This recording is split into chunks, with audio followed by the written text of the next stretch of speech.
অনেকদিন থেকে দেখে আসতেছি ইন্ডিয়ার প্রেসক্রিপশনে আমাদের বাংলাদেশে দাঙ্গা লাগানোর জন্য অনেক ইন্ডিয়ার র এজেন্ট আমাদের মুসলিম বিশ্বের জন্য দাঙ্গা লাগানোর জন্য অনেক পায়তারা করে এসেছে।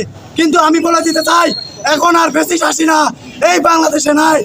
আমরা এই বাংলায় আর কোনো ফেসিস হাসিনার জন্ম হতে পাবে না। আমরা বলতে চাই, এই বাংলায় কোনো নব্য ফেসিস জায়গা হবে না। অতিবা বিলম্বে একে ফাঁসি দাঁড় করতে হবে। কর্মকর্তা এবং আমার সকল ছাত্র প্রাণপ্রিয় সবাই আমরা এর জোরালো দাবি জানাচ্ছি, শাস্তির দাবি জানাচ্ছি এবং আমরা অলরেডি প্রতিষ্ঠান থেকে বহিষ্কারের জন্য আমরা গণস্বাক্ষর শুরু করেছি।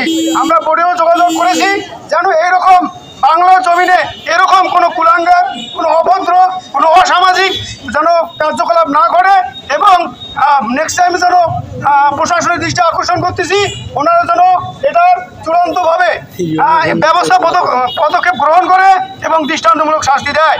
আমরা এটা আশা করি এবং আমার প্রাণপ্রিয় ছাত্রছাত্রীর দাবি এবং আমাদের সকলের দাবি যেন এই কুলাঙ্গারের জায়গা বাংলা জমিনে না হয়, আমরা এটা চাই এবং আমাদের প্রতিষ্ঠান থেকে আমরা সার্বক্ষণিক এই সহযোগিতা করব এবং আমরা আমাদের স্টুডেন্টের পাশে আছি এবং সকল মুসলমানের পাশে আছি। আমি এই বলে আমার কথা শেষ